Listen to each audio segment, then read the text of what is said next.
1 Samuel chapter 17. The challenge of Goliath.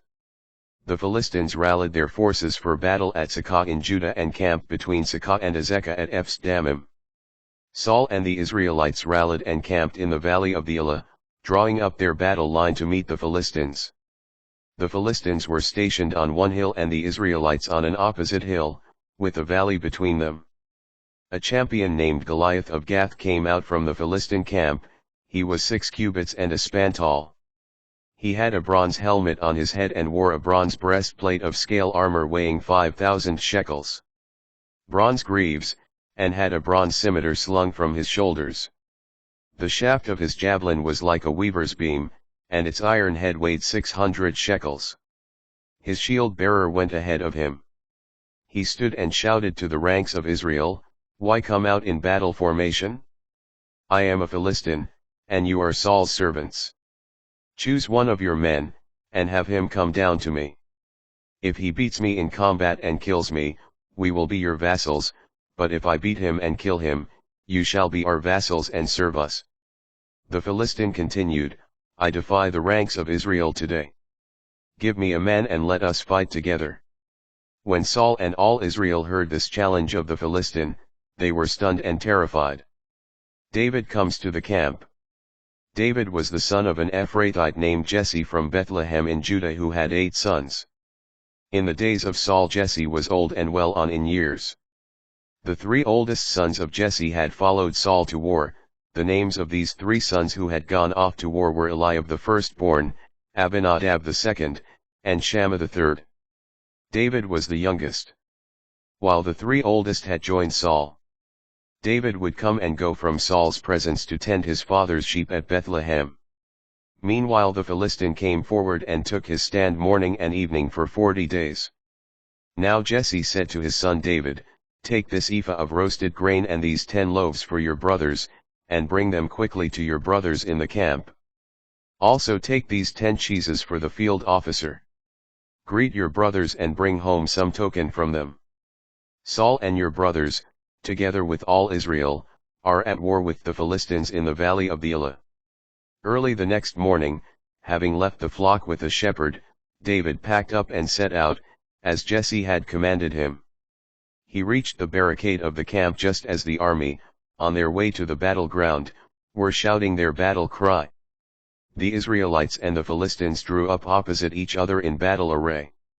David entrusted what he had brought to the keeper of the baggage and hastened to the battle line, where he greeted his brothers. While he was talking with them, the Philistine champion, by name Goliath of Gath, came up from the ranks of the Philistines and spoke as before, and David listened. When the Israelites saw the man, they all retreated before him, terrified. The Israelites had been saying, "Do you see this man coming up? He comes up to insult Israel. The king will make whoever kills him a very wealthy man. He will give his daughter to him and declare his father's family exempt from taxes in Israel." David now said to the men standing near him, "How will the man who kills this Philistine and frees Israel from disgrace be rewarded? Who is this uncircumcised Philistine that he should insult the armies of the living God?" They repeated the same words to him and said, "That is how the man who kills him will be rewarded."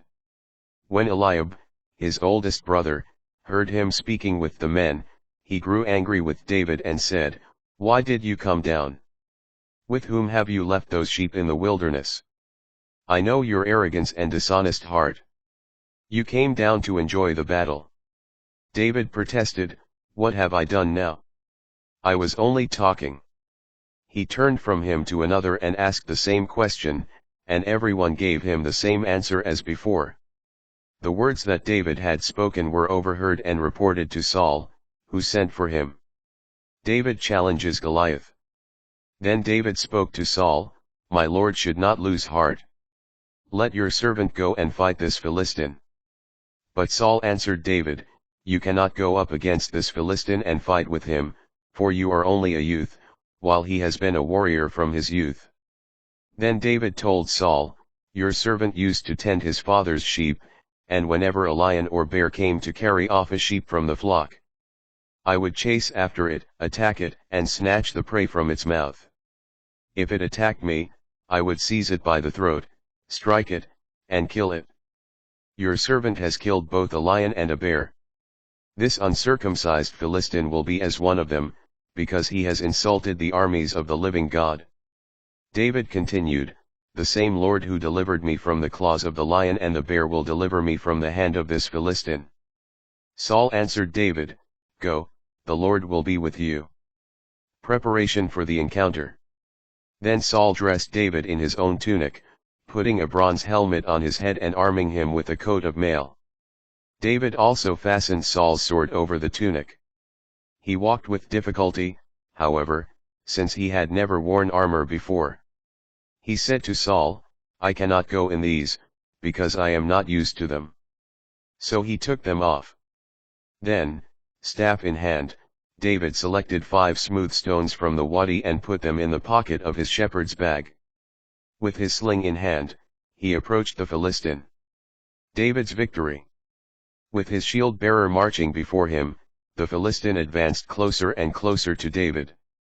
When he sized David up and saw that he was youthful, ruddy, and handsome in appearance, he began to deride him. He said to David, "Am I a dog that you come against me with a staff?"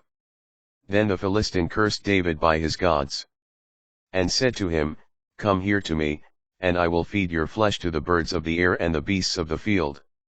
David answered him, "You come against me with sword and spear and scimitar, but I come against you in the name of the Lord of hosts, the God of the armies of Israel whom you have insulted. Today the Lord shall deliver you into my hand, I will strike you down and cut off your head. This very day I will feed your dead body and the dead bodies of the Philistine army to the birds of the air and the beasts of the field, thus the whole land shall learn that Israel has a God. All this multitude, too, shall learn that it is not by sword or spear that the Lord saves. For the battle belongs to the Lord, who shall deliver you into our hands." The Philistine then moved to meet David at close quarters, while David ran quickly toward the battle line to meet the Philistine. David put his hand into the bag and took out a stone, hurled it with the sling, and struck the Philistine on the forehead. The stone embedded itself in his brow, and he fell on his face to the ground. Thus David triumphed over the Philistine with sling and stone. He struck the Philistine dead, and did it without a sword in his hand. Then David ran and stood over him, with the Philistine's own sword which he drew from its sheath he killed him, and cut off his head. Flight of the Philistines. When the Philistines saw that their hero was dead, they fled. Then the men of Israel and Judah sprang up with a battle cry and pursued them to the approaches of Gath and to the gates of Ekron, and Philistines fell wounded along the road from Sha'araim as far as Gath and Ekron. When they returned from their pursuit of the Philistines, the Israelites looted their camp. David took the head of the Philistine and brought it to Jerusalem, but he kept Goliath's armor in his own tent. David presented to Saul. As Saul watched David go out to meet the Philistine, he asked his general Abner, "Abner, whose son is that young man?" Abner replied, "On your life, O king, I have no idea." And the king said, "Find out whose son the lad is." So when David returned from slaying the Philistine, Abner escorted him into Saul's presence. David was still holding the Philistine's head.